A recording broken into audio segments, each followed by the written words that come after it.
Ouais, chers fidèles, bonsoir. On va d'abord commencer par une prière, comme toujours. Au nom du Père et du Fils et du Saint-Esprit, ainsi soit-il. Notre Père qui es aux cieux, que votre nom soit sanctifié, que votre règne arrive, que votre volonté soit faite sur la terre comme au ciel. Donnez-nous aujourd'hui notre pain quotidien et pardonnez-nous nos offenses, que nous pardonnons à ceux qui nous ont offensés. Et ne laissez pas succomber en tentation, mais délivrez-nous du mal, ainsi soit-il. Je vous salue Marie, pleine de grâce, le Seigneur est avec vous. Vous êtes bénie entre toutes les femmes, et Jésus, le fruit de vos entrailles, est béni. Sainte Marie, Mère de Dieu, priez pour nos pauvres pécheurs, maintenant et à l'heure de notre mort, ainsi soit-il.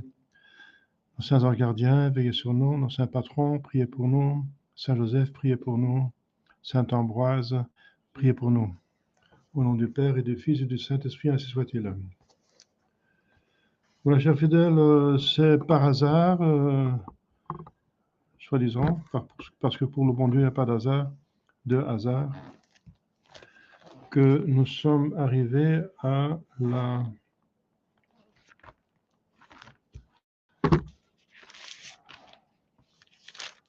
Attendez. Où est-ce que c'est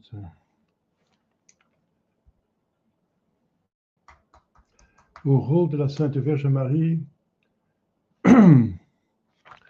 dans la vie chrétienne.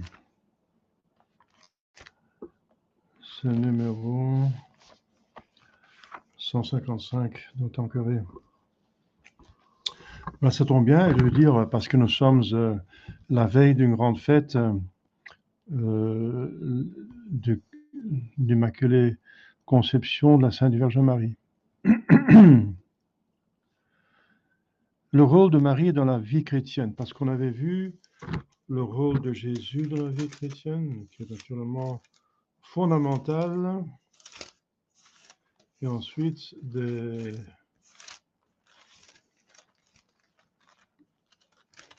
Marie et ensuite des anges, des saints. Voilà, le rôle de Marie dans notre vie chrétienne. Voilà, vous savez déjà que beaucoup de choses. Vous savez que Marie est notre mère spirituelle, enfin, de notre vie surnaturelle, par désignation, faite par notre Seigneur Jésus-Christ, qui était attaché à la croix et qui a dit à Saint Jean, voici ta mère. Nous avons déjà vu ça, mais on va voir ça en détail. Voilà, le fondement de ce rôle. Ce rôle de Marie dépend bien sûr, parce que Jésus dit, sans moi, vous ne pouvez rien faire, et tout vient par Jésus. Donc, si quelque chose vient par Marie, c'est que cette grâce vient aussi par Jésus, et ensuite par Marie, par ordre descendant, et aussi ascendant, si nous nous adressons à Marie, pour obtenir quelque chose du bon Dieu, ces demandes passent par notre Seigneur Jésus-Christ, obligatoirement. Ça contre les protestants qui disent qu'il y a un seul médiateur, il ne faut pas avoir de dévotion, il ne faut pas invoquer la Sainte Vierge Marie. Bien sûr, nous acceptons encore plus que eux, façon de parler, parce que nous sommes dans la vérité de l'Église catholique et ils sont dans des hérétiques, que tout passe par notre Seigneur Jésus-Christ. Mais Dieu aime beaucoup de déléguer, par bonté. Par bonté, Dieu délègue autant que possible. On a déjà vu, donc, pour la création, il délègue l'homme, c'est le grand office du mariage, procréer des hommes, la pièce maîtresse de la création visible, avec une âme invisible, le centre de toute la création, si intéressant que Dieu a voulu devenir homme. Bien sûr pour nous sauver, mais aussi pour être parmi ses créatures. Donc tout passe par notre Seigneur Jésus-Christ. Donc ce rôle de Marie, elle a un rôle très important, n'est-ce pas? Il est en dépendance très étroite avec Jésus. En d'autres termes, du dogme de la maternité divine.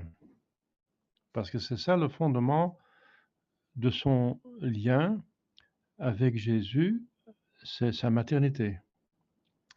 Et de cette maternité divine, de ce privilège, de cet honneur, découle tout autre privilège, comme celui que nous allons fêter demain, de l'Immaculée Conception. La Sainte Vierge Marie a été conçue de manière immaculée, pas comme nous, qui ont hérité du péché originel d'Adam et Ève. Mais elle, quoiqu'elle descendait d'Adam et Ève, comme vous savez, était quand même exempte parce qu'elle devait être mère de Dieu. Donc la maternité divine, c'est la source, la racine de l'être de raison aussi de la Sainte Vierge Marie. La Sainte Vierge Marie n'aurait pas été créée, enfin en théorie, si Adam et Ève n'avaient pas péché. C'est parce que Dieu voulait réparer ce péché en se faisant homme, et en se faisant homme, pour prouver qu'il était homme, il avait besoin d'une mère, comme nous tous. Ça ne veut pas dire que c'est toute une discussion que vous connaissez déjà, théologique, que si Jésus, la question se pose si le Verbe de Dieu se serait incarné si Adam et Ève n'avaient pas péché. Eh bien, de fait, ils ont péché. Donc, de fait, la question ne se pose pas. Mais en théorie, eh bien, la réponse est finalement oui, parce que dans les théories de l'Écriture sainte, on voit que, comme je viens de dire là tantôt, que c'est dans le livre de la sagesse, un livre de Salomon, enfin de Dieu finalement, parce que c'est Dieu qui écrit l'Écriture sainte, comme vous savez.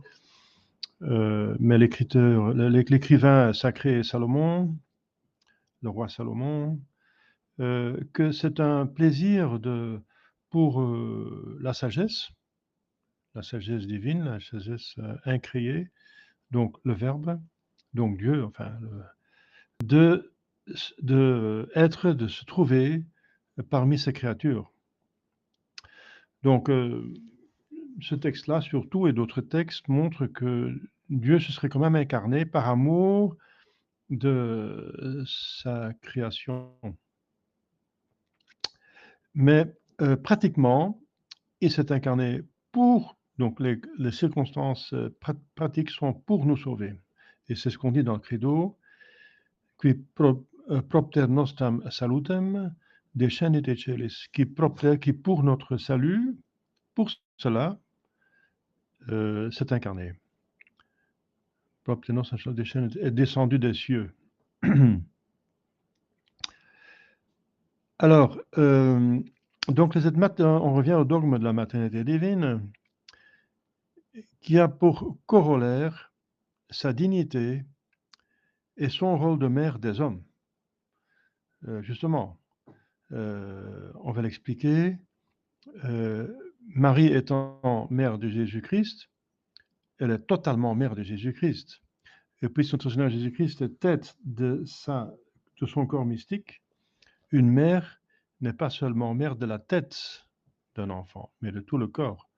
Donc si elle est mère mystique du corps mystique de Jésus-Christ, qui est la tête du corps mystique de Jésus-Christ, eh bien, elle est la mère de tout le corps mystique de Jésus-Christ, puisqu'elle est la mère de Jésus-Christ.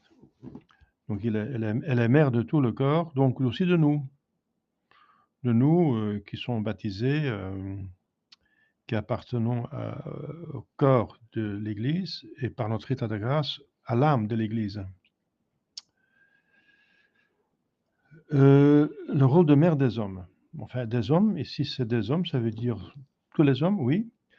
En acte, en réalité, en activité, pour nous, pour tous ceux qui sont en état de grâce et sont baptisés, et en puissance, en possibilité La grâce est là, elle est prête pour tous les hommes qui ont toutes les grâces pour se convertir.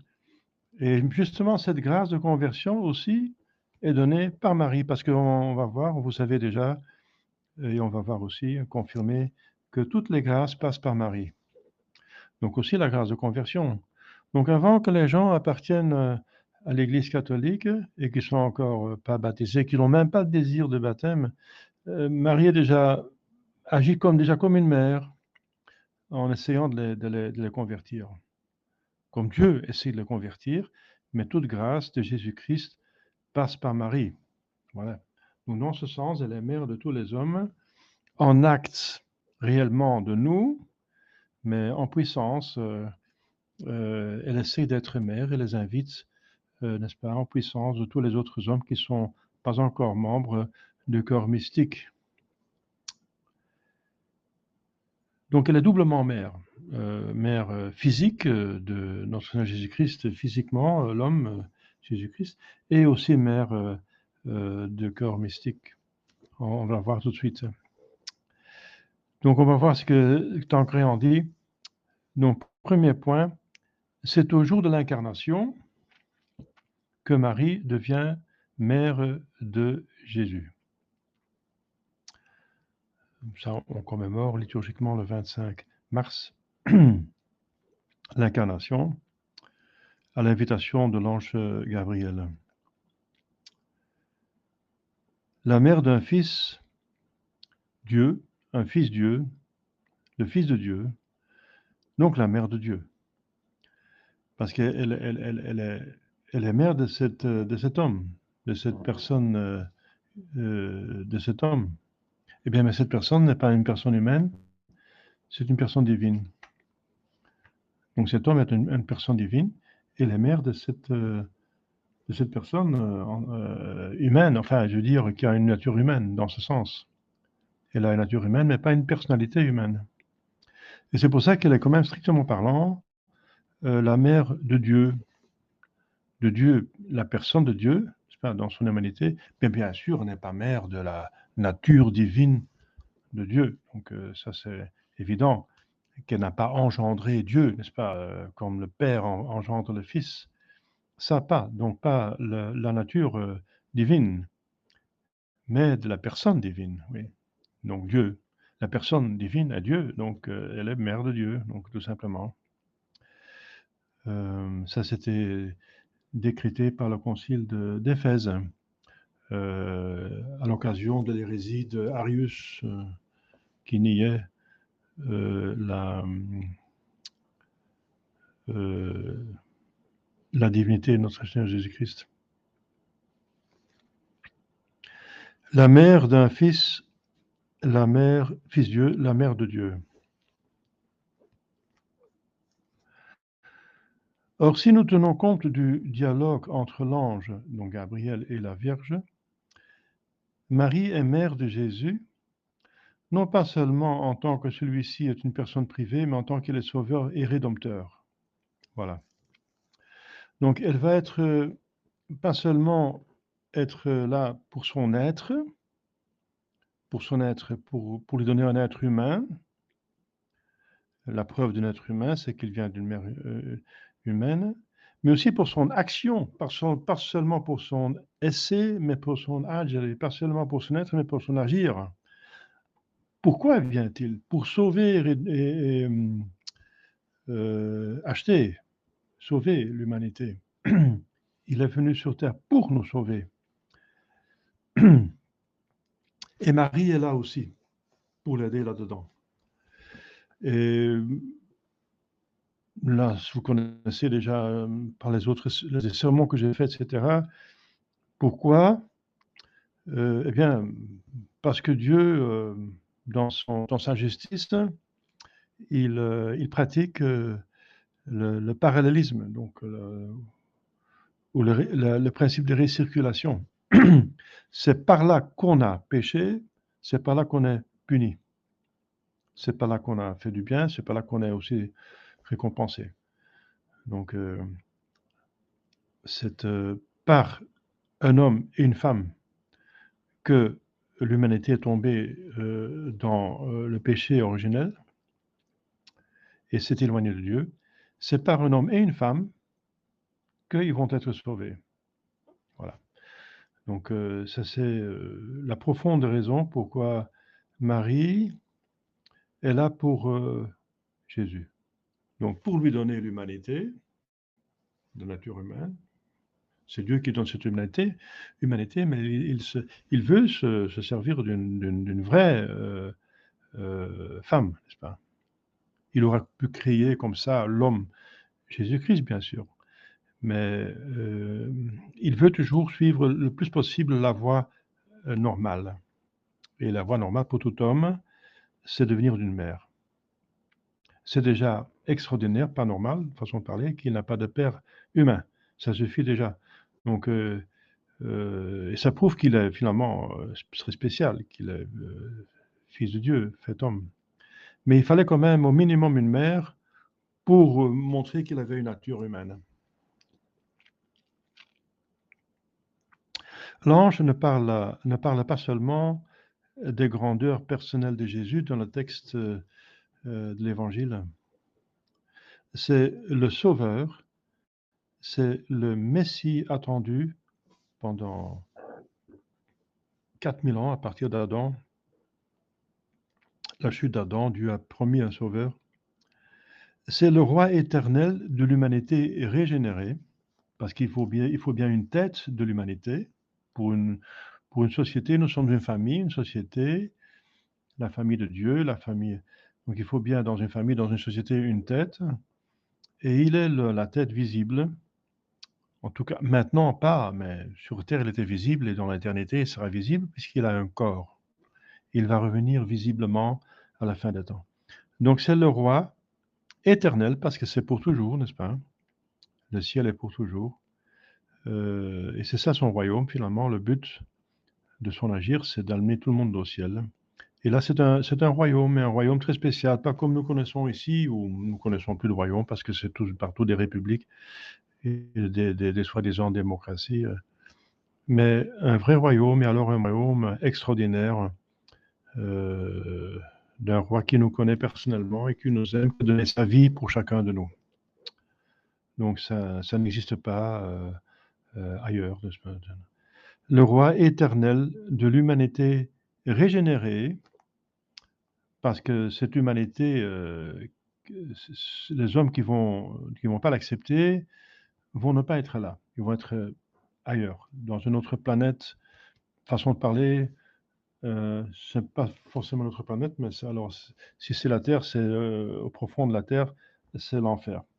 Donc, on parle donc de la humanité régénérée, celle qui va vivre sur la Terre, dans le paradis terrestre, avec leur corps, avec leur âme, dans le paradis céleste.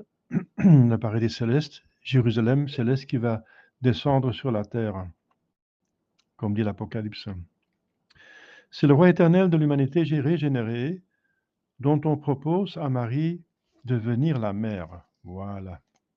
Ça, c'est deux choses. D'abord, elle reçoit l'honneur d'être la mère, mais aussi elle va être active à côté du roi, parce que le roi a un office, il doit faire des choses, n'est-ce pas? Et Marie sera la reine.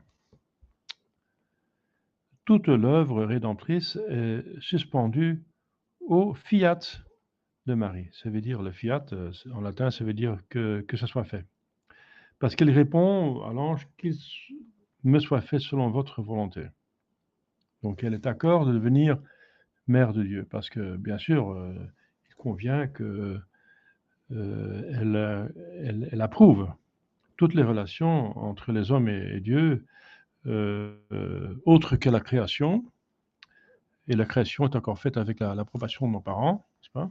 Ils concourent pour appareil, mais pas notre propre approbation, mais toutes les activités de Dieu, n'est-ce pas? La relation avec Dieu, Dieu veut que le plus possible, ce sera fait par volonté libre.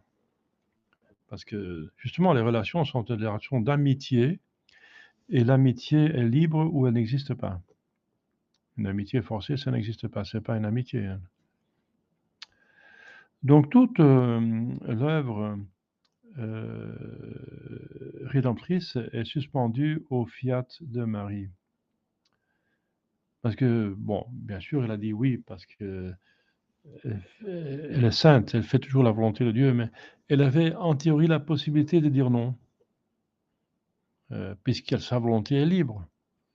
Donc c'est son mérite d'avoir dit oui, tout en sachant ce qui va arriver, parce que si on dit oui à un contrat, parce que la maternité, c'est un, ça se fait normalement dans le matrimonium, dans le matrimoine. Ça se fait avec le consentement des époux. Dans cette situation-ci, c'est très spécial. Le père va pas être le père, l'homme avec lequel elle est mariée ou va se marier, Joseph, mais de Dieu. Mais en tout cas, les deux choses, le mariage autant que la maternité, se fait avec la collaboration et l'approbation de la femme. Euh, c'est ce qui convient hautement, n'est-ce pas? Donc, Dieu respecte cela. Donc, il a demandé la permission, elle m'a demandé si elle veut devenir bien la mère du Messie, du roi éternel, du sauveur, du rédempteur, de son propre créateur. Parce que tout a été créé par la Sainte Trinité, par les trois personnes. Puisque tout a été créé par Dieu, et Dieu est trois personnes. Donc, elle va être mère de son propre créateur et rédempteur. Rédempteur aussi parce que, quoi qu'elle n'a pas le péché originel, cette grâce qu'elle n'a pas contracté le péché originel est déjà une grâce que Jésus va devoir mériter sur la croix. Donc c'est une grâce christique. Ce n'est pas une grâce de création comme chez Adam et Ève. Adam et Ève ont été exemples, ont été, exemples de tout péché à leur création. Ils ont l'immaculée, pas conception, mais création. Ils se sont créés de façon immaculée, sans aucune tâche sur leur âme. Mais c'est une grâce de création. Mais Marie, qui descend d'Adam et Ève, qui normalement contracte le péché originel, elle va avoir cette immaculée conception qu'on va fêter demain comme une grâce christique qui vient de Jésus. Et elle va savoir que quand elle est sous la croix, que Jésus souffre aussi pour lui donner son immaculée conception. Elle va voir Jésus, elle va comprendre qu'il n'expie pas ses péchés parce qu'elle n'a pas péché, mais elle n'est pas totalement en dehors, n'est-ce pas, de l'intention de Jésus-Christ pour souffrir. Au contraire, il va donner une grande partie de sa souffrance pour lui donner des privilèges extraordinaires, n'est-ce pas, qui sont des grâces christiques que Jésus mérite sur la croix. Et c'est ça qui lui fait souffrir, Marie aussi, sur la croix, que Jésus, pour lui donner tous ces privilèges, il a dû souffrir si cruellement. Donc, mais c'était la volonté de Dieu, donc elle accepte ça avec gratitude, mais quand même, le fait est qu'il paye pour elle aussi, pas seulement pour les pécheurs, parce que c'est une grâce christique, l'Immaculée Conception. En avance, hein. Donc, elle était immaculée et conçue immaculée avant que Jésus soit mort, mais c'est une grâce qui est donnée en avance en vue parce que Dieu sait tout, en vue de la rédemption où Jésus va tout payer par sa passion. Et de cela, donc, de tout cela, la Vierge a pleine conscience. Elle sait ce que Dieu lui propose. C'est de devenir mère, mais aussi co-rédemptrice, qu'elle va se trouver en dessous de la croix. Et ça va être répété hein, quand elle va aller au temple. Le vieil homme Siméon va encore prophétiser. Un glaive va transpercer votre âme, votre cœur. Il consente à ce que Dieu lui demande, sans restriction ni condition. Ça, c'est magnifique. C'est comme ça qu'il faut faire. Il faut toujours dire oui à Dieu sans poser des conditions. Ça ne convient pas. C'est la soumission, l'obéissance totale, c'est inconditionnel. Surtout pour si le supérieur demande des choses très raisonnables, très bonnes. Il ne faut pas faire de syndicats, n'est-ce pas? Pas faire le syndicalisme, ça vient du communisme. Donc son fiat, son approbation, hein, répond à l'ampleur des propositions divines. Il s'étend à toute l'œuvre rédemptrice. Voilà. Donc il a eu quand même une grâce du Saint-Esprit pour voir à quoi elle dit oui. À quoi elle dit oui. Parce que sinon, le oui n'est pas valide si on ne sait pas à quoi on consente. Hein. Un arrangement entre plusieurs personnes est seulement valide si les personnes savent de quoi il s'agit. C'est une, même dans le droit civil et dans les autres domaines du droit, l'absence de connaissance de l'objet du contrat est une cause d'annihilation, d'invalidité du contrat. Par exemple, le mariage. Si, le mariage, qui est aussi un contrat, si on ne sait pas ce que c'est le mariage et on pense que c'est une autre personne, et on peut le prouver, le mariage est invalide. Comme c'est arrivé avec Jacob, qui voulait se marier à Rachel, et le père de Rachel lui donne son autre fille, Léa. Et puisque les femmes sont voilées le jour des noces, il ne savait pas que c'était une autre femme. Et la nuit, il a donc des rapports avec... et c'est le matin parce qu'il n'y avait pas de lampe à l'époque, il y avait des cierges, peut-être oui, mais il avait encore bien bu. Donc il va consommer son mariage, et le matin, il voit que c'est Léa qu'il a épousée finalement. Mais ce mariage est invalide. Hein. C'est dans l'Ancien Testament. C'est une histoire qui est vraiment arrivée. Donc ce mariage est invalide, mais bon, il a quand même accepté ça. Finalement, il a accepté ce mariage, donc il était marié avec Léa, et puis vous connaissez l'histoire de... Faites lire l'histoire de Jacob, c'est une très belle histoire. C'est le petit-fils de Abraham, Isaac, Jacob, oui, d'Abraham. Marie est donc la mère du Rédempteur. Et comme telle, associée à son œuvre rédemptrice. Donc elle va être active. Parce qu'une mère n'est pas forcément active avec le fils. Si un fils devient médecin, la mère ne va pas être infirmière avec lui. Ça ne va pas tout seul, n'est-ce pas? Mais dans ce cas, si, oui. Elle est associée à son œuvre rédemptrice. Et elle tient dans l'ordre de la réparation la place que Ève a tenue dans l'ordre de notre ruine spirituelle, ainsi que les pères le feront remarquer avec saint Irénée, Irénée de Lyon, saint Irénée de Lyon, père d'Église du 4e, 3e siècle. 3e, 4e. Mère de Jésus, Marie aura, avec les trois divines personnes, les relations les plus intimes. Ah oui, parce que Jésus, pour commencer, est déjà la deuxième personne divine, et Jésus est absolument un avec le Père et le Fils pour qui concerne la nature divine. C'est un seul Dieu. Tous les trois personnes sont un seul Dieu. Ce sont des personnes différentes, les relations sont différentes. Le Père engendre, le Fils est engendré, et le Saint-Esprit est soufflé par les deux autres.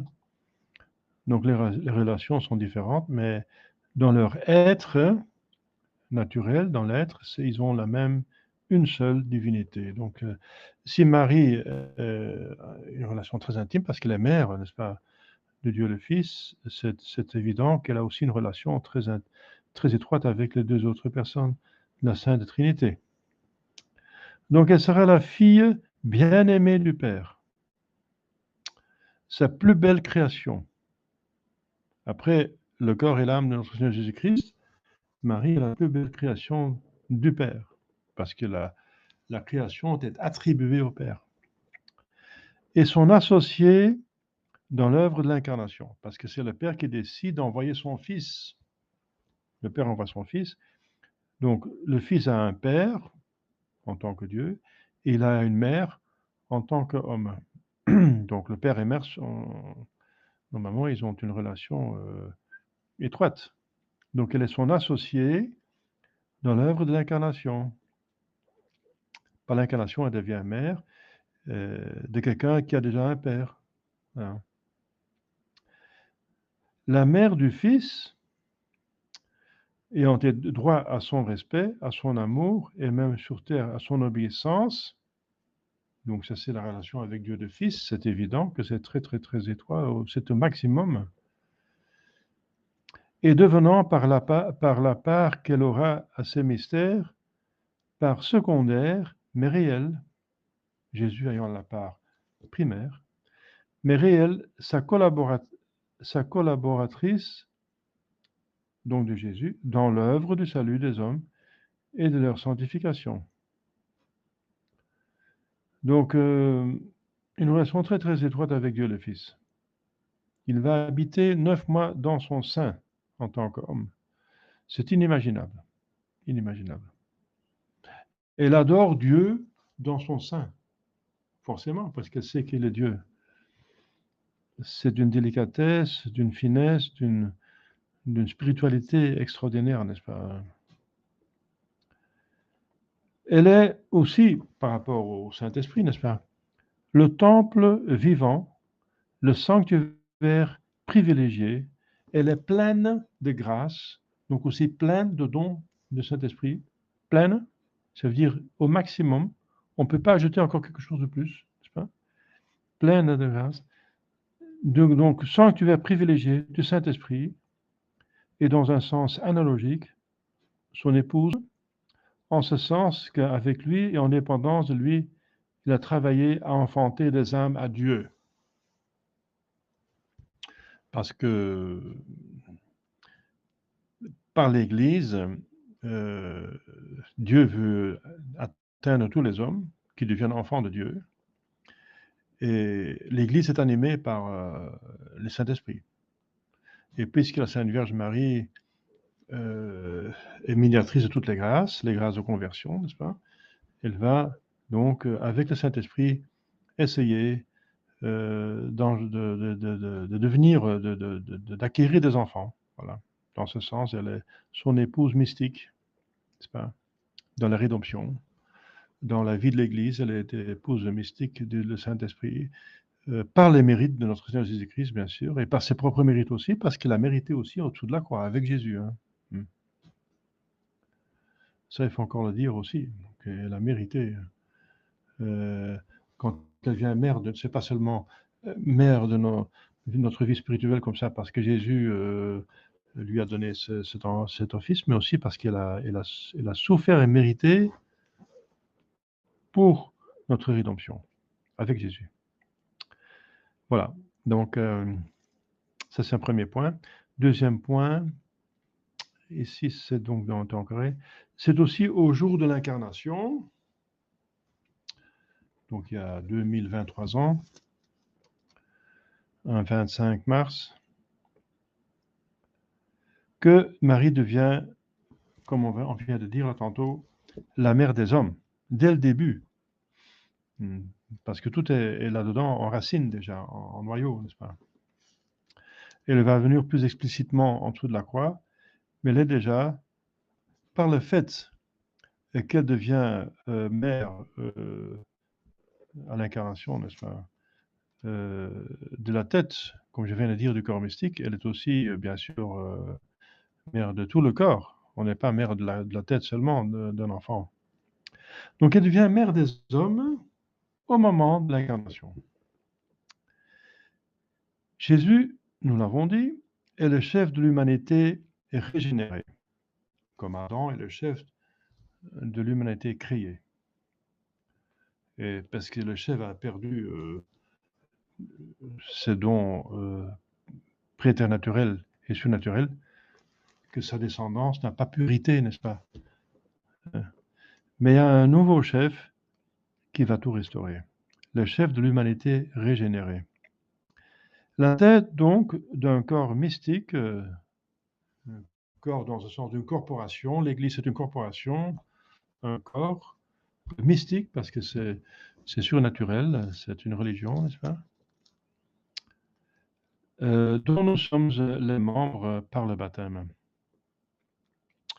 Or, Marie, mère du Sauveur, l'engendre tout entier, ce corps mystique. Par conséquent, comme chef de l'humanité, comme tête du corps mystique, le Sauveur.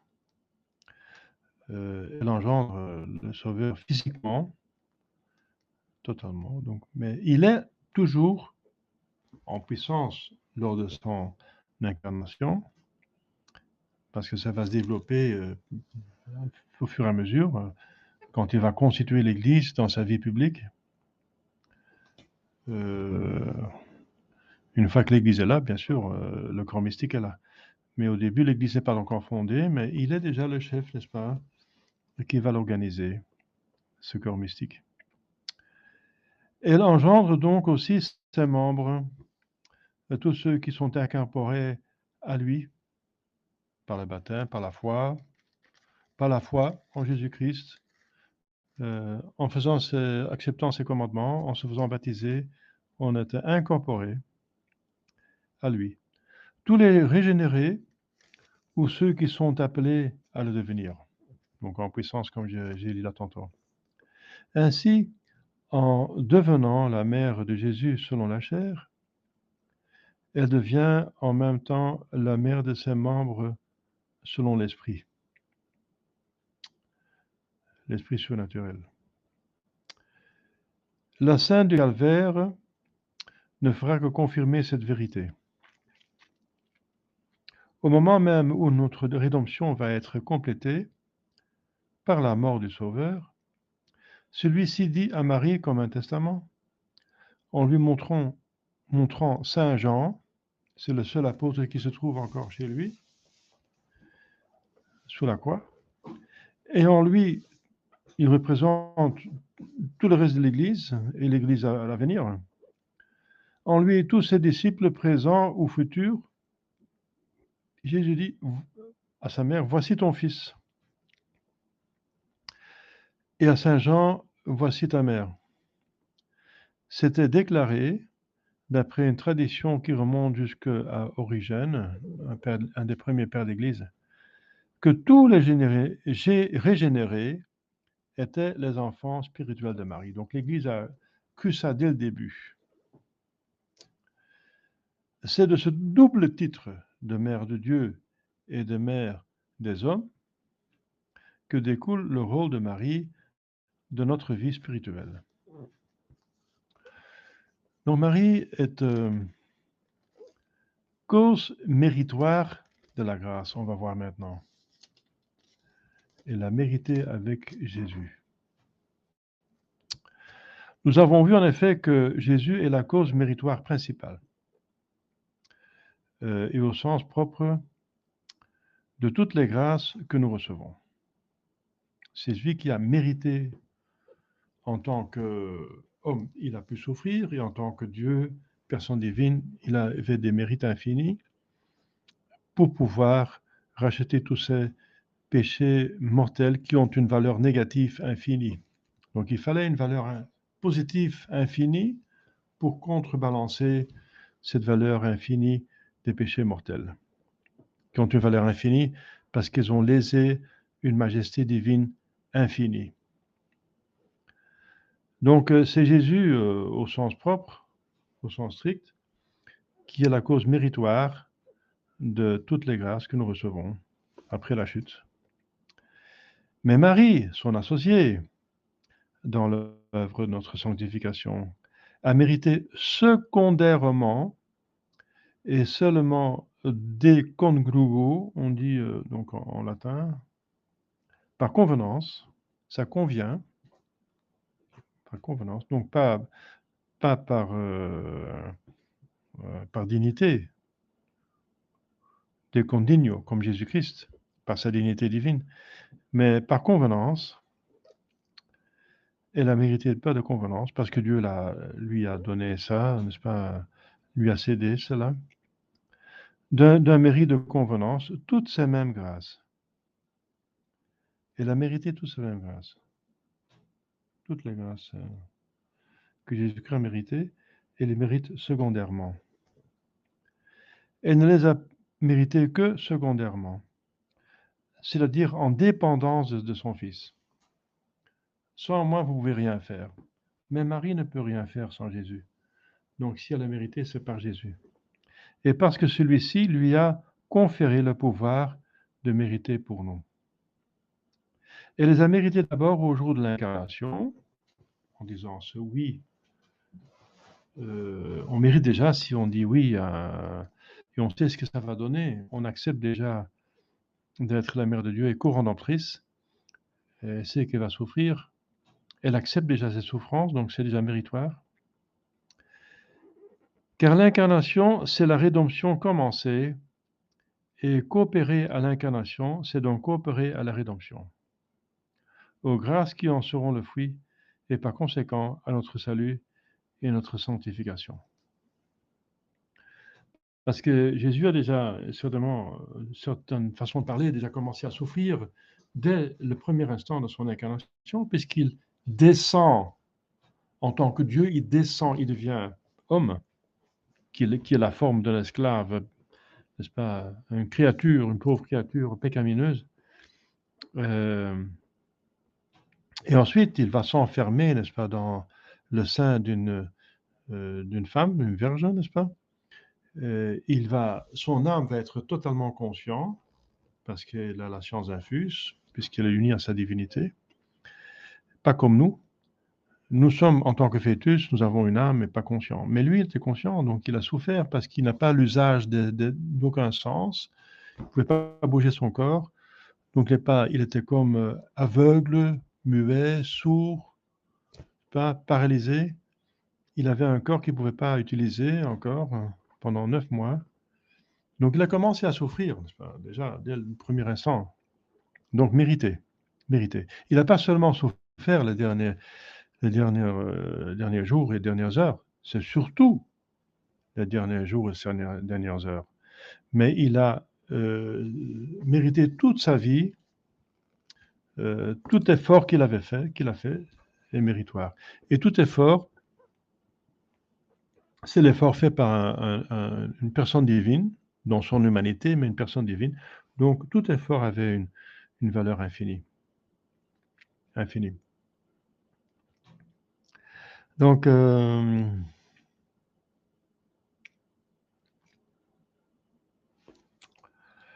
je répète, car l'incarnation, c'est la rédemption commencée. Voilà. Et coopérer à l'incarnation, c'est donc coopérer à la rédemption, aux grâces qui en seront le fruit, et par conséquent à notre salut et à notre sanctification. Toute sa vie, d'ailleurs, Marie, dont la volonté est en toute chose conforme à celle de Dieu, comme à celle de son Fils, Fils Dieu, qui est en même temps son Fils humain, Fils Dieu homme, s'associe à l'œuvre réparatrice du Fils. C'est elle qui élève Jésus, qui va sauver le monde, qui nourrit et prépare pour l'immolation la victime du calvaire. Associée à ses joies comme à ses épreuves, elle est toujours avec Jésus, 30 ans à Nazareth, enfin, d'abord Bethléem, etc. Sa vie cachée, elle était bien sûr avec lui, mais aussi sa vie publique, elle a suivi Jésus pour le servir, pour préparer ses repas, etc.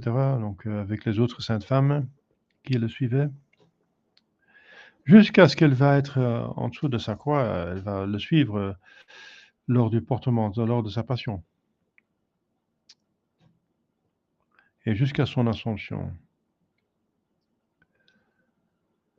Elle va le suivre dans ses humbles travaux, n'est-ce pas? Elle va lui demander d'aller chercher de l'eau à la source. Elle va être associée à ses vertus. Elle s'unira par une compassion très généreuse à la passion et à la mort de son fils, et redisant son fiat, son qu'ainsi soit-il, au pied de la croix, en consentant à l'immolation de celui qu'elle aime beaucoup plus qu'elle-même, puisqu'il est Dieu. Il faut aimer Dieu au-dessus de tout, donc aussi au-dessus de nous-mêmes. Il faut aimer Dieu plus que nous-mêmes. C'est le premier commandement, le commandement le plus important, aimer Dieu au-dessus de tout. Voilà. Eh bien, Marie va réaliser ce désir, ce commandement de Dieu de manière extraordinaire. Elle aime beaucoup plus qu'elle-même, et son cœur aimant sera transpercé d'un glaive douloureux, comme dit Siméon, le vieux Siméon. Le récit de l'incarnation, on le lit surtout dans Saint Luc. Saint Luc qui est un docteur, c'est l'évangéliste qui est un docteur, un médecin, et qui va être intéressé de nature, enfin de profession, à des choses qui touchent le corps humain, donc l'incarnation, la conception, la nativité, c'est très bien relaté dans Saint Luc, et c'est pas par hasard. Que de mérite n'a-t-elle pas acquis par cette immolation parfaite? Le glaive va transpercer son cœur. C'est une façon de parler qu'elle va souffrir. Parce qu'on souffre autant qu'on aime la personne qui souffre. Et les souffrances de Jésus étaient extraordinaires. Donc quelqu'un qui aime une personne qui souffre elle-même autant qu'il y a des souffrances chez celui qui souffre et qui a l'amour envers cette personne. Eh bien, les deux sont au maximum. Les souffrances de Jésus sont au maximum et l'amour de Marie pour Jésus est au maximum. Donc sa souffrance est au maximum. Les femmes vont encore mieux comprendre que nous, hommes, parce que les femmes qui sont mères, qui ont été mères, qui sont mères, si elles sont mères, elles savent que c'est être mère d'un enfant. Elles continuent d'en acquérir par ce long martyre qu'elle endure après le retour de son fils au ciel. Bien sûr, il a consolé à la résurrection. C'est la première qu'il va consoler. Mais c'est une plaie très profonde dans l'âme qui est cicatrisée par Jésus, mais c'est quand même une plaie qui était venue très profonde dans son âme, dans cette...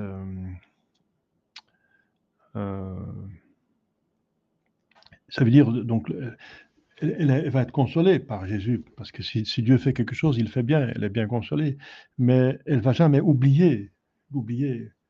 C'est gravé dans le plus profond de son être. Et c'est elle qui a inventé le chemin de croix, pour pouvoir continuer de remémorer, commémorer, de se souvenir du chemin de croix quand elle était en exil à Éphèse. Elle devait quitter Jérusalem à cause de la persécution par les Juifs apostats. Privée de la présence de celui qui faisait son bonheur, donc après l'ascension, au mont des Oliviers, soupirant ardemment après le moment où elle pourra lui être unie pour toujours, mais Dieu décide qu'elle doit encore rester sur terre à peu près 40 ans.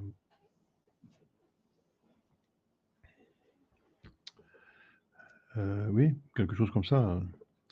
Et acceptant amoureusement cette épreuve pour faire la volonté de Dieu, et contribuer, enfin, la tradition est différente, mais enfin, elle va rester sur Terre encore plusieurs dizaines d'années au moins, n'est-ce pas, pour accompagner l'Église, pour, euh, pour contribuer et contribuer à édifier l'Église naissante.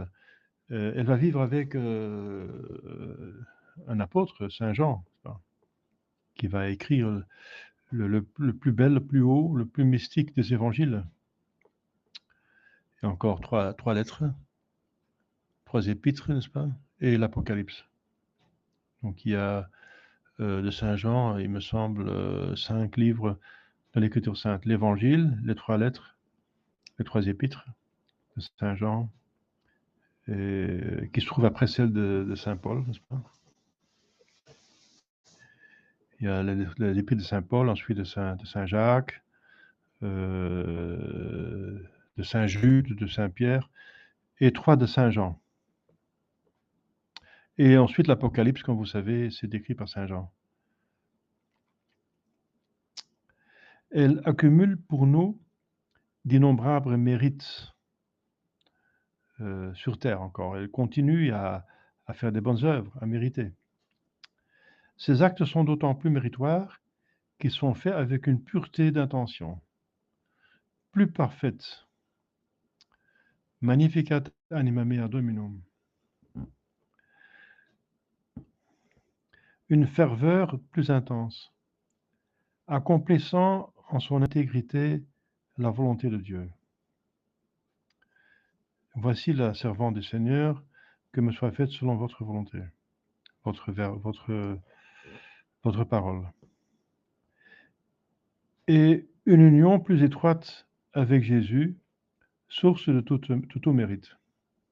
Bien sûr, elle communiait tous les jours de la main de Saint Jean, apôtre. Sans doute, ses mérites étaient avant tout pour elle-même, parce que celui qui mérite, il mérite, bien sûr, le fait qu'il fait de bonnes œuvres, il mérite une récompense. Et qui augmentait son capital de grâce et ses droits à la gloire. Mais elle méritait pour les intentions de Jésus, qui étaient la rédemption des hommes, l'épanouissement de l'Église. En vertu de la part qu'elle prenait à l'œuvre rédemptrice, elle méritait ainsi des congruos, par convenance donc, de convenance parce qu'elle est mère de Dieu, pour tous. Et si elle est pleine de grâce pour elle-même, elle laisse cette grâce déborder sur nous, selon la parole de Saint Bernard. Elle est pleine pour elle-même, mais elle est super pleine et super effluvante. Donc elle est remplie, mais puisqu'il y a toujours des grâces qui arrivent, elle déborde. Et elle nous donne ce qui déborde. Donc Marie est cause méritoire de la grâce, mais elle est aussi cause exemplaire. Elle mérite pas seulement les grâces avec Jésus, mais elle va aussi avec Jésus donner l'exemple d'une vie sainte. On va imiter, on va avoir imité Jésus et Marie plus tard. Marie, cause exemplaire, n'est-ce pas, de notre sanctification, notre vie surnaturelle. Après Jésus, Marie est le plus beau modèle que nous puissions imiter. Bien sûr, on peut imiter tous les saints que vous voulez, mais aucun saint va donner la plénitude des vertus que nous cherchons. Il y a quelque chose à imiter, il y a quelque chose qui manque. Et ça, vous ne trouvez pas avec Jésus et Marie. Il n'y a rien qui manque. Ils ont toutes les vertus. Par exemple, un martyr, celui qui est au ciel, par exemple, le bon larron, il lui manque quand même certaines vertus.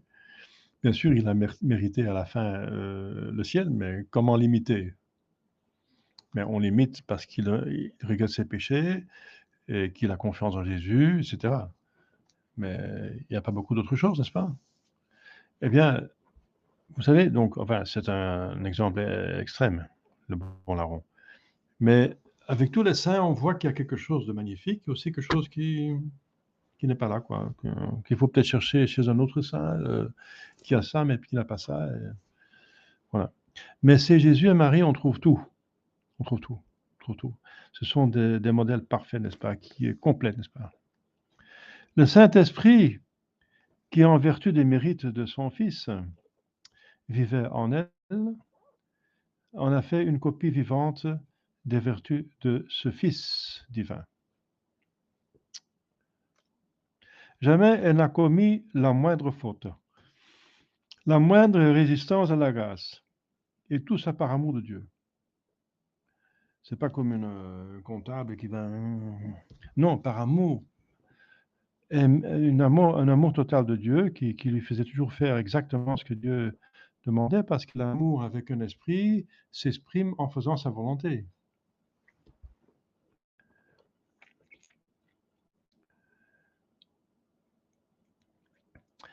Elle exécutait à la lettre le « me soit fait selon votre verbe ». Fiat mihi secundum verbum tuum. Que me soit fait selon votre verbe, votre parole. Le verbe, c'est plus beau parce que qu'elle me soit fait selon le verbe, ça a même une double signification. Hein.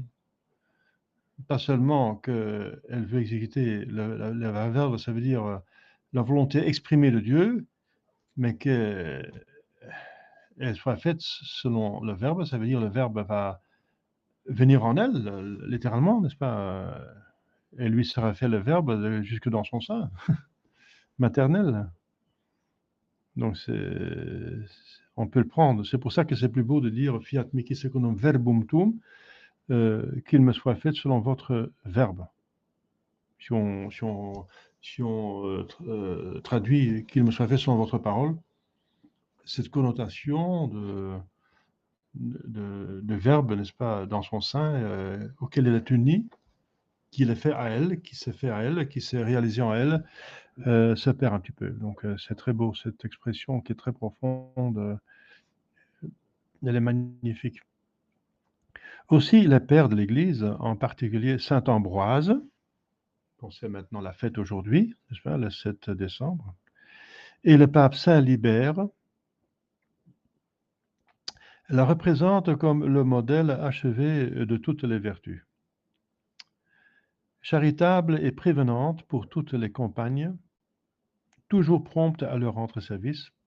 Donc elle va directement après l'apparition de l'ange et qu'elle est devenue mère de Dieu, elle a entendu par l'ange que sa cousine est enceinte à son âge avancé. Elle va directement se mettre en route pour l'aider. Prévenante pour toutes ses compagnes, toujours prompte à leur rendre service, ne disant ou ne faisant rien qui pût leur causer la moindre peine, les aimant toutes et aimées de toutes. Ça, on trouve dans l'écrivain Bainvel, dans son œuvre Le Saint Cœur de Marie. Qu'il nous suffise de rappeler les vertus signalées dans l'Évangile lui-même.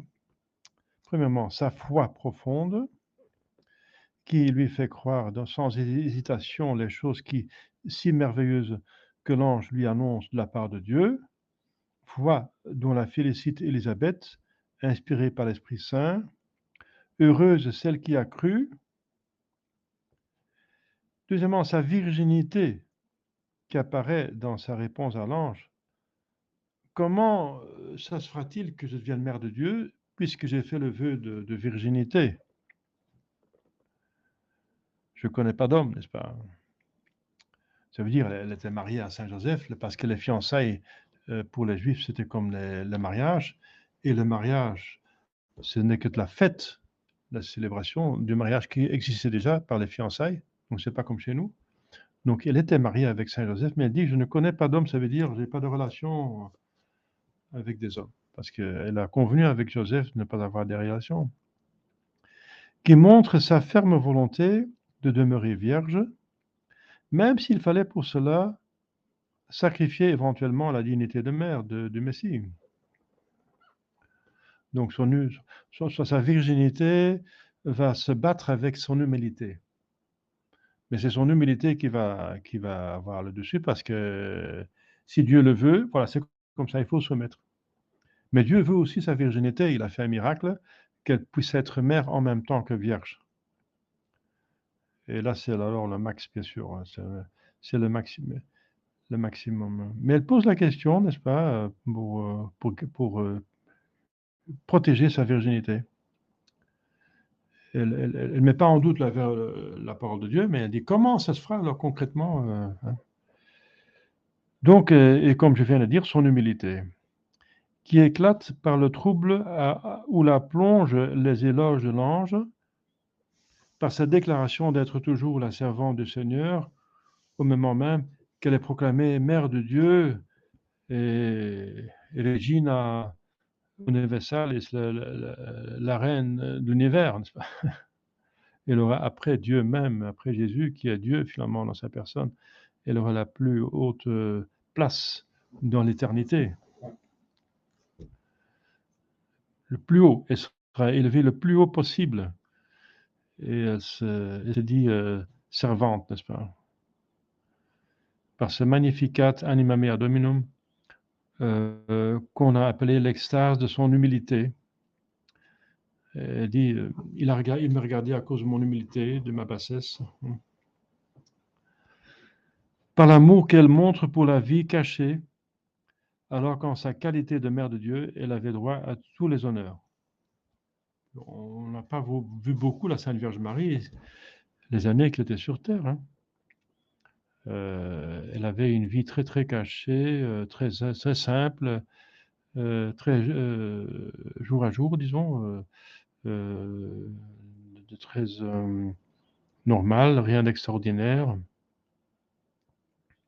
L'extraordinaire, ça revenait à Jésus lors de sa vie publique, mais elle est restée toujours dans une vie très, très commune, mais avec des vertus extraordinaires. Une vie commune vécue d'une manière avec des vertus maximales.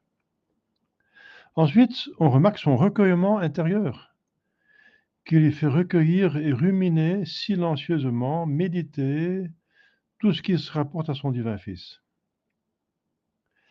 L'Écriture sainte dit, elle gardait toutes ces paroles que Jésus avait dites, par exemple quand ils l'ont retrouvé dans le temple, et elle gardait tout ça dans son cœur et le considérant dans son cœur. Donc, c'est le méditer, le verbe de Dieu, la parole de Dieu.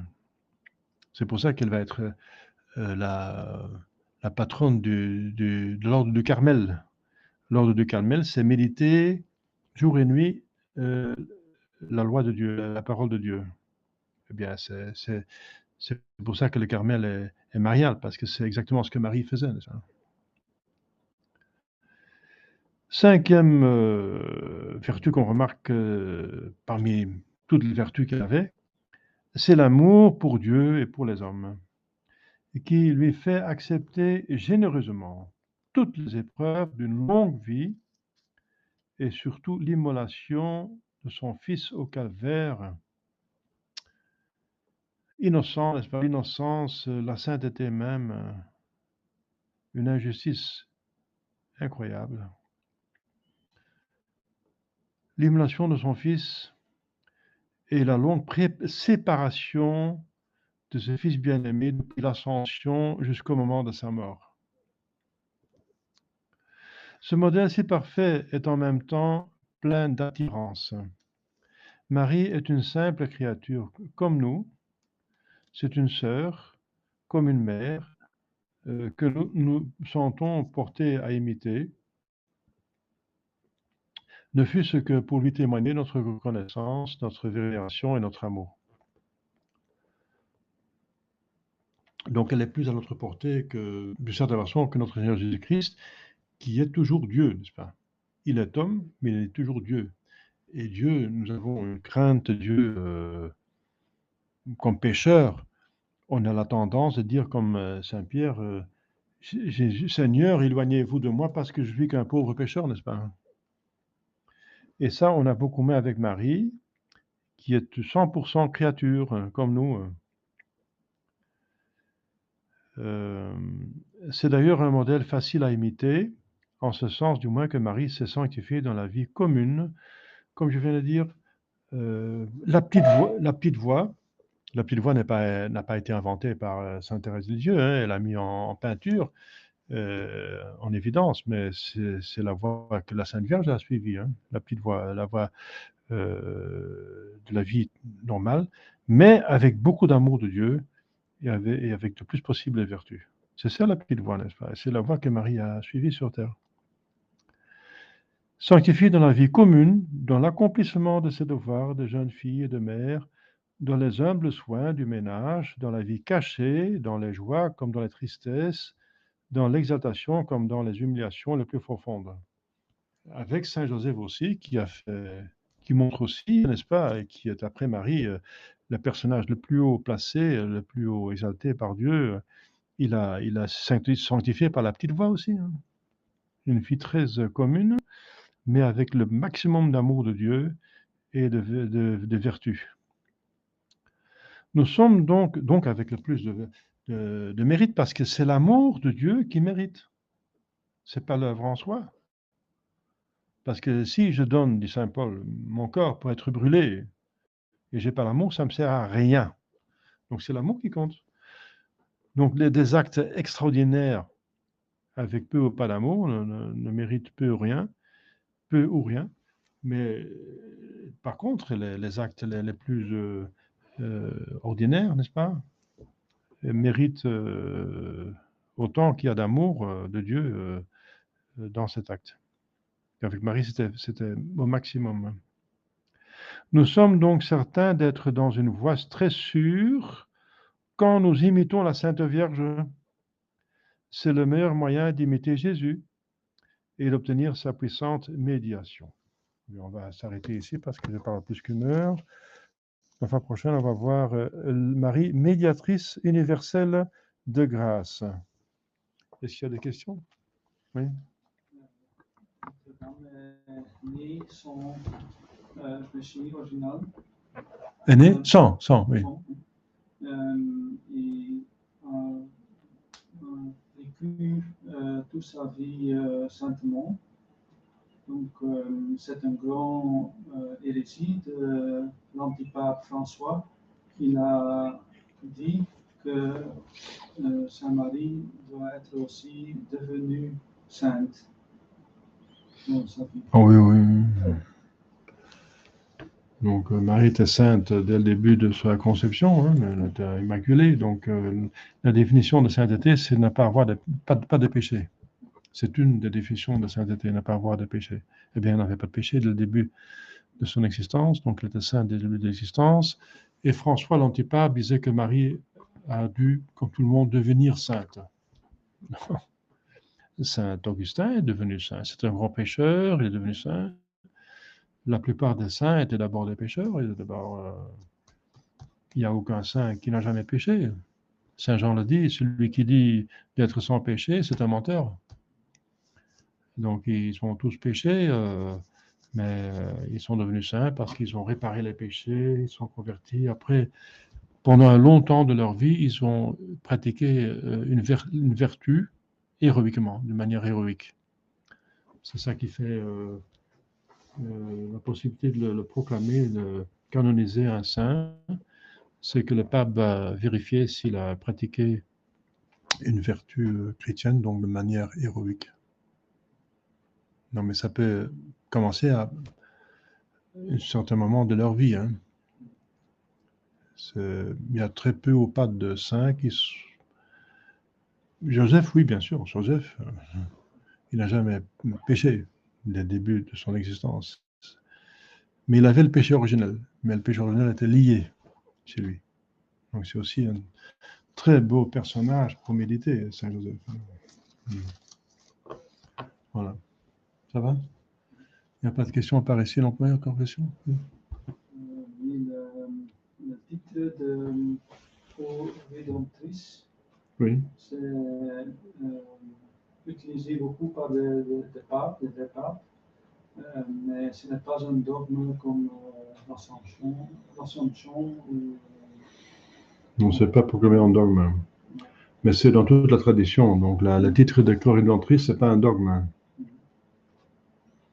C'est pas proclamé en dogme. Ce qui était proclamé en dogme, c'est l'Immaculée Conception, la maternité divine, Concile d'Éphèse. L'Immaculée Conception, c'était le 19e siècle, hein, le siècle de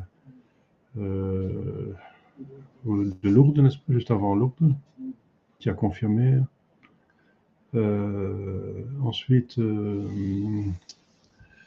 sa virginité est aussi un dogme.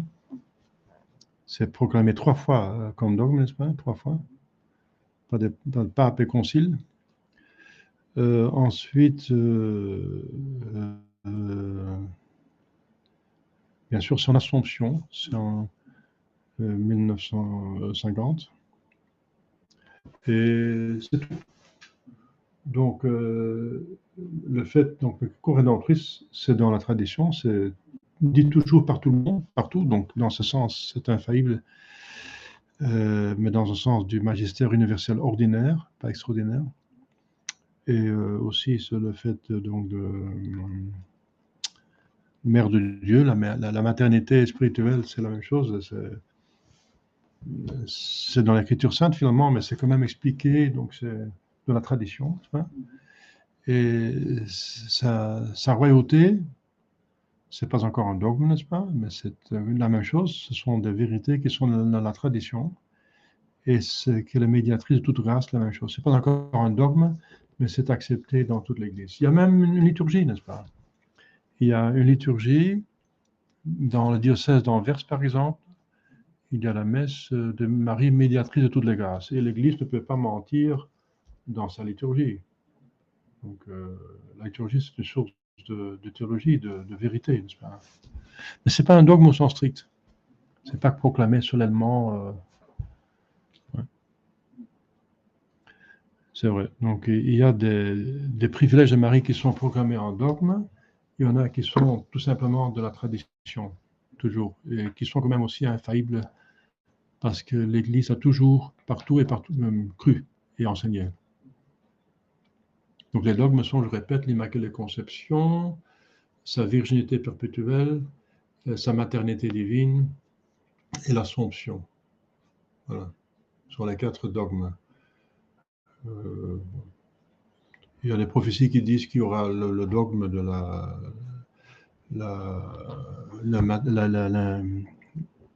la médiation universelle de Marie. Bon, moi, je veux bien. C'est déjà dans la tradition, donc c'est déjà sûr, certain. Mais un dogme donne plus de force, plus d'évidence, plus de... ça stimule la dévotion des fidèles pour vénérer un saint, la Sainte Vierge Marie, dans ce cas-ci, dans ce privilège, dans ce titre d'honneur. Hein? Oui. Selon Marie Grignon de Montfort, la voix de Sainte Marie, c'est la voie la plus facile et la plus fructueuse. Oui. Tu peux expliquer un peu? Ah oui, pourquoi Saint Louis-Marie de Montfort dit que la voie mariale est plus certaine, est plus fructueuse, est plus fertile, plus sûre, et plus méritoire, plus facile. Bon, une des explications, c'est ce qu'on vient de voir, c'est qu'elle a mérité la même grâce. Donc Jésus a mérité les grâces et Marie les a méritées encore une fois de plus. Donc si on suit Marie, on a double portion, disons. Si on s'unit à Marie, on a double portion parce qu'elle va avoir plus de facilité pour attribuer ces grâces qu'elle a méritées à elle. Donc dans ce sens, ça devient plus facile. Et parce qu'on a plus de grâce. On reçoit plus de grâce si on ne va pas à Marie que si on On va directement à Jésus sans demander Marie. Avec Marie, on a plus de grâce. On reçoit plus de grâce. Et voilà, donc... et ensuite aussi, elle n'a pas seulement mérité la même grâce que Jésus, mais les grâces de Jésus, c'est elle qui va les appliquer. Donc c'est la source des grâces aussi, des grâces de Jésus. Donc c'est connu, si on se rapproche de la source, de plus qu'on est capable de récupérer le plus possible de l'eau, n'est-ce pas, de source. Si on est à la source, on peut récupérer le maximum. Parce qu'en cours de route, il y a des choses qui se perdent, n'est-ce pas? Si on a le ruisseau, il y a l'eau qui rentre dans le sol. Donc si on va plus loin, on a moins d'eau que si on est à la source. Hein? Bon, c'est une image, mais ça vaut pour Marie. De plus qu'on s'approche de la source de grâce, de plus qu'on a de grâce. Donc Marie va faciliter, elle a plus de grâce, donc c'est plus facile, et est aussi plus facile à imiter parce qu'elle est plus humaine que Jésus. Enfin, pas plus humaine, vous comprenez ce que je veux dire? Elle est plus proche de nous, notre faiblesse, elle est plus proche de notre faiblesse. Jésus est totalement homme, mais il est en même temps Dieu. Et on a toujours une sainte réticence de Dieu, n'est-ce pas? Mais avec Marie, elle est totalement homme, et on se rapproche plus facilement d'elle avec plus de facilité qu'en tant que pécheur et qu'envers Jésus. Les pères de l'Église expliquent ça, que Jésus est le soleil, Marie c'est la lune. C'est la même lumière, la lune reflète la lumière du soleil, mais on peut regarder la lune dans les yeux. Avec les yeux nus, on peut regarder la lune, mais pas le soleil. On brûle les yeux quand on voit le soleil. Mais à Marie, on peut voir pleinement, n'est-ce pas? C'est plus visible. C'est une image, hein? Plus accessible à nous, n'est-ce pas? Donc, plus facile à imiter, plus de grâce d'elle-même et à la source de la grâce de Jésus. Voilà, toutes ces choses font que la voie par Marie est plus facile parce qu'il y a plus de grâce et plus méritoire parce que justement, les grâces donnent des mérites. De plus qu'il y a des grâces, de plus qu'il y a des mérites si on utilise ces grâces. Donc on a plus de mérites et plus de facilité, plus de perfection. Donc, parce qu'il y a plus de grâce, on est capable d'agir plus dans le surnaturel, comme si c'était naturel. Ça devient plus facile, c'est comme si c'était normal d'agir dans le surnaturel, plus que si on fait ça en dehors de Marie. Vous voyez? Donc ce sont quelques raisons pourquoi la voie mariale est plus certaine, plus facile, plus parfaite que la voie non mariale, qui va directement vers Jésus. Et même si on va directement vers Jésus, il ne faut pas oublier que toutes les grâces que vous demandez à Jésus, il va les donner par Marie. Hein. Donc, toute grâce passe par Marie. Même si on ne demande pas à Marie, on demande directement à Jésus, elle va quand même passer par Marie. Voilà. Oui. Il y a une prophétie qui dit qu'il y aura un royaume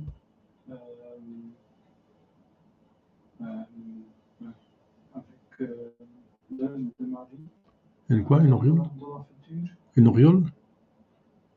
Un royaume. Un royaume? Ah oui, un royaume de Marie. Oui. C'est le plus parfait, donc oui. C'est une société qui est plus mariale et plus sainte que on a eu déjà. Oui. Donc on a eu le royaume de Jésus sur terre, qui est l'Église. Mais l'Église, elle était persécutée le premier siècle, elle était acceptée, n'est-ce pas, par le pouvoir politique après le 3e, 4e siècle. Le 4e siècle était accepté et dans le 8e, le 9e siècle, était même proclamée église de religion de l'État. Et on a connu le Moyen-Âge où Jésus a régné sur terre, n'est-ce pas, accepté par toutes les nations civilisées, les plus civilisées sur terre comme roi. Après, ils ont commencé à le découronner, n'est-ce pas? Après la Renaissance, le protestantisme, l'athéisme, le déisme, etc., le communisme.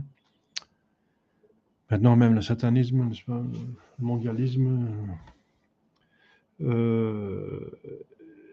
Mais comme vous dites, il y a plusieurs prophéties qui disent que le royaume va être restitué sur terre. La chrétienté, n'est-ce pas, va revenir. Ça veut dire les pouvoirs politiques au service de l'Église et de Dieu, comme dans le Moyen-Âge, mais explicitement par Marie. Explicitement par Marie.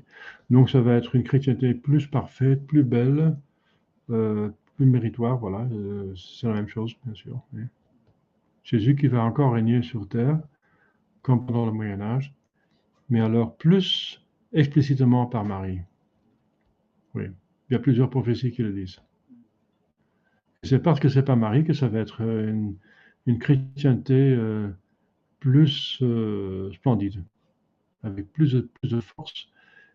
Tous les peuples vont se convertir, sauf les Juifs. Même la secte de Mohammed, dit Saint-Hildegarde de Bingen, va se convertir. Les musulmans, tous vont se convertir, tous.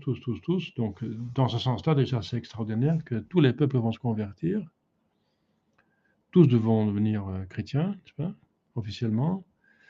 Et il y aura un ordre religieux extraordinaire, l'ordre de la fin des temps, qui aura l'éclat de plusieurs ordres en même temps, l'éclat des jésuites, l'éclat des rédemptoristes et tout. Ils auront une sainteté. De Montfort dit que les saints des derniers temps seront comme des cèdres du Liban par rapport aux buissons, n'est-ce pas, qu'étaient les saints avant.